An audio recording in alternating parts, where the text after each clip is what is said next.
ខ្ញុំសូមនាំអារម្មណ៍អ្នកមកជួបនឹងសាច់រឿងបែបព្រឺក្បាលលាយឡំនឹងការសងសឹកដែលកើតឡើងនៅក្នុងរោងចក្រកាត់ដេរចាស់មួយកន្លែងនៅជាយក្រុង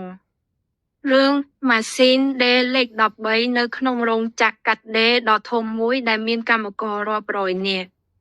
មានជួរម៉ាស៊ីនដេរមួយជួរដែលគ្មានកម្មករណាហ៊ានអង្គុយដេរឡើយនៅពេលយប់នោះគឺម៉ាស៊ីនដេរលេខ13ដែលស្ថិតនៅជ្រុងមុខនិតជាងគេ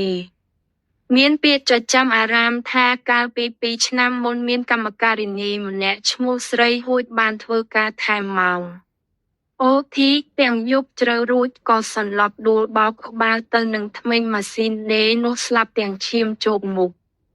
ដោយសារតែចង់បានប្រាក់រង្វាន់បន្ថែមនិងមិនសូវជឿរឿងខ្មោចព្រាយធារីដែលជាកម្មការិនីថ្មីទើបតែមកពីខេត្តបានស្ម័គ្រចិត្តអង្គុយធ្វើការនៅកន្លែងម៉ាស៊ីនលេខ13នោះព្រោះតែចង់រកលុយផ្ញើទៅឲ្យម៉ែឪយប់នោះមេឃភ្លៀងរលឹមស្រិច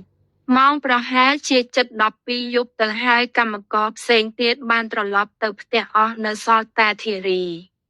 ម្នាក់ឯងគត់នៅក្នុងរោងចក្រដ៏ធំល្វឹងល្វើយសំឡេងម៉ាស៊ីនដេររបស់នាងឮសូរទឹកកាត់ផ្តាច់ភាពស្ងាត់ជ្រងំស្រាប់តែភ្លើងអំពូលទីបដែលព្យួរពីលើក្បាលរបស់នាងចាប់តាមព្រិចរួចក៏រលត់ងំនិតឈឹងលោសល់តែពន្លឺព្រាពីខាងក្រៅបង្អួចធារីលោកដៃទៅទាញកុងតាក់ម៉ាស៊ីនដេរដើម្បីបិទប៉ុន្តែជើងជាន់ម៉ាស៊ីនស្រាប់តែដំណើរការដោយខ្លួនឯង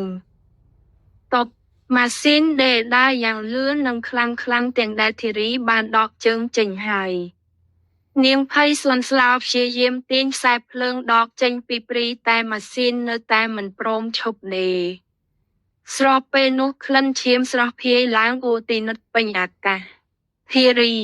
ក្រឡេកមើលទៅលើកម្រាលតុម៉ាស៊ីនដេរស្រាប់តែឃើញទឹកពណ៌ក្រហមច្រាលគឺឈាមស្រស់កំពុងតែហូរជ្រាបចេញពីក្នុងប្រហោងប្រេងម៉ាស៊ីនដេរមុខលាក់ប្រឡាក់ពេញសាច់ក្រណាត់ពណ៌សដែលនាងកំពុងដេរ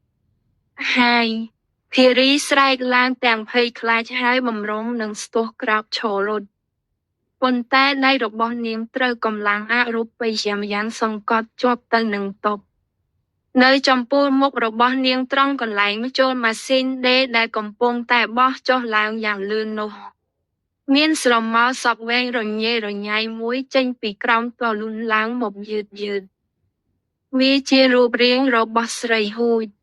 មុខរបស់នាងស្លេកស្លាំងមានស្នាមបែកក្បាលហូរឈាមក្រហមញ៉ាំងភ្នែកទាំងគូគ្មានប្របបភ្នែកសំឡឹងចំមុខធារីទាំងកំហឹងដៃដ៏ស្គាំស្កេងក្រចកឡើងខ្មៅរបស់ខ្មោចស្រីហួចបានលូកមកចាប់ទាញដៃរបស់ធារីសំដៅទៅរកមុខមកចូលម៉ាស៊ីនដេរដែលកំពុងបោះបោកយ៉ាងសាហាវខ្មោចស្រីហួចស្រែកគំហកទាំងសំឡេងស្អកគួរឲ្យរន្ធត់ថានៅធ្វើការអីទៀតយប់ហើយទៅដេកជាមួយយើងវិញទៅមើលដេកខោអាវនេះឲ្យយើងម្នាក់មួយកំភ្លេមកចូលម៉ាស៊ីនដេរកាន់តែរំកិលចិត្តម្រាមដៃរបស់ធារីទៅធារីភ័យពេកក៏ស្រែកយំអង្វក់ដោះលែងខ្ញុំទៅខ្ញុំមានម៉ែឪចាស់ជរាត្រូវចិញ្ចឹមខ្ញុំមិនដែលធ្វើបាបបងឯងទេសុំទោសផងហាក់ដូចជាយល់ដល់ពាក្យថាម៉ែឪចាស់ជរាខ្មោចស្រីហួចស្រាប់តែឈប់ងូកទឹកភ្នែកឈាមហូរស្រក់ចុះមកលើដៃធារីត្រជាក់ដូចទឹកកកនាងសម្លឹងមើលធារីដោយខ្សែភ្នែកអាណិតអាសូររួចក៏លែងដៃធារីវិញវឹបភ្លើងនៅក្នុងរោងចក្រក៏ភ្លឺឡើងវិញព្រមគ្នាសំឡេងម៉ាស៊ីនដេរក៏រលត់ស្ងាត់ឈឹង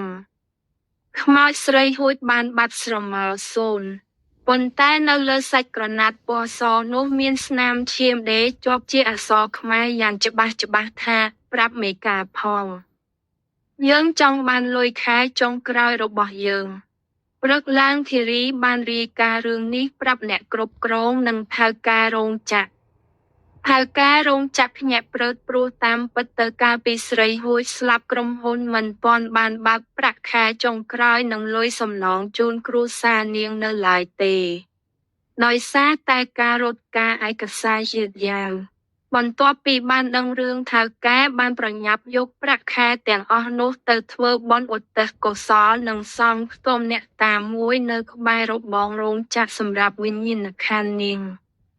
ចាប់តាំងពីពេលនោះមកម៉ាស៊ីនដេរលេខ13លែងមានការលងបន្លាចគួរឲ្យខ្លាចទៀតហើយប៉ុន្តែរាល់ពេលយប់ជ្រៅកម្មករដែលនៅយាមរោងចក្រតែងតែឮសំឡេងម៉ាស៊ីនដេរនោះដើរទឹកខ្សោយដូចជាមានអ្នកណាកំពុងអង្គុយធ្វើការជួយសម្រាលការងារពួកគេអញ្ចឹង